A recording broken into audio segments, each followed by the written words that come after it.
BNP প্রত্যেকটি বিষয়ে পতিত পালিয়ে যাওয়া ফ্যাসিবাদের রাস্তা ধরে হাঁটা শুরু করেছে। হাজার চেষ্টা করেন ওই আওয়ামী লীগ হতে পারবেন না, দুর্বল আওয়ামী লীগ হতে পারবেন। শহীদ পরিবারের কাছে, জুলাই যোদ্ধাদের কাছে আমাদের দেওয়া ওয়াদা অঙ্গীকার আরেকবার পুনর্ব্যক্ত করার জন্য এখানে দাঁড়িয়েছি। সংসদের ভিতরে সরকারি দল বিরোধী দলের এমপিরা যখন কথা বলেন তখন সকলেই জুলাই যোদ্ধাদের কথা বলেন, কেউ কেউ শরীফ উসমান হাদি শহীদের কথাও বলেন, কিন্তু কার্যত আমরা সরকারি দল থেকে তার উল্টাটা দেখতে পাই। দুইটা ভোট একসাথে হলো, একটা ভোটের রায় তাদের পক্ষে গেল, মেনে নিলেন। তারা দাবি করেন 51% মানুষ তাদেরকে ভোট দিয়েছে। আরেকটা ভোটে জনগণ 70% গণভোটে হা বলেছে। তারা 51% মানেন, কিন্তু 70% মানেন না। এটা লজ্জার, এটা দুঃখের। ওই 70%-এর রায় যেদিন বাস্তবায়ন হবে, বাংলাদেশ থেকে সত্যিকার অর্থে সেদিনই স্বৈরতন্ত্র বা ফ্যাসিবাদ বিদায় নেবে। বিএনপি প্রত্যেকটি বিষয়ে পতিত পালিয়ে যাওয়া ফ্যাসিবাদের রাস্তা ধরে হাঁটা শুরু করেছে। আমরা একসাথে মজলুম ছিলাম। বিনয়ের সাথে বলতে চাই, হাজার চেষ্টা করেন ওই আওয়ামী লীগ হতে পারবেন না, দুর্বল আওয়ামী লীগ হতে পারবেন।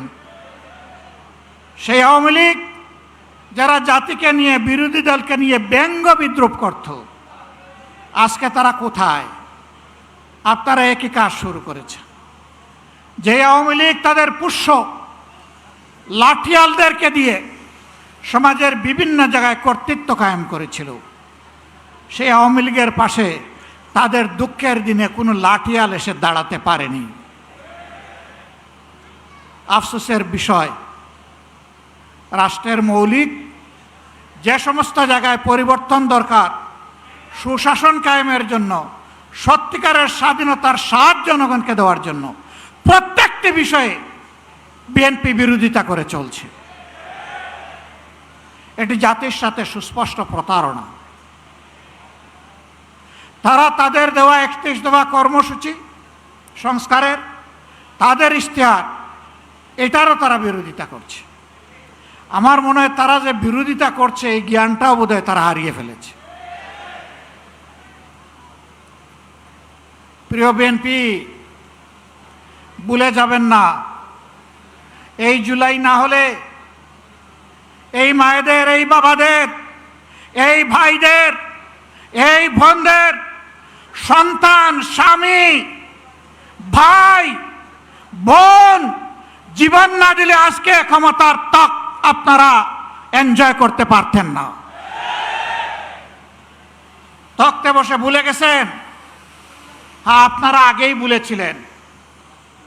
শহীদ পরিবার যখন বুকে কষ্ট নিয়ে কান্নাকাটি করছিল, শহীদ পরিবারের কাছে তখন আপনাদের ছুটে যাওয়ার সময় ছিল না। আপনারা 5 আগস্টের পর 7 আগস্ট পার্টি অফিসের সামনে দাঁড়িয়ে বললেন, আমাদেরকে নির্বাচন দাও, আমরা ক্ষমতায় বসতে চাই। শহীদ পরিবারের দুঃখ আপনাদের অন্তরকে স্পর্শ করে নাই। আহত পঙ্গুদের নিয়ে আপনাদের কোনো কর্মসূচি ভাবনা জাতি দেখে নাই। আপনারা এই বিপ্লবের বেনিফিশিয়ারি, যারা বিদেশে ছিলেন স্বদেশে আসার সুযোগ পেয়েছেন। এই বিপ্লব না হলে আপনারা বোধহয় কল্পনাও করতেন না দেশে ফিরে আসার।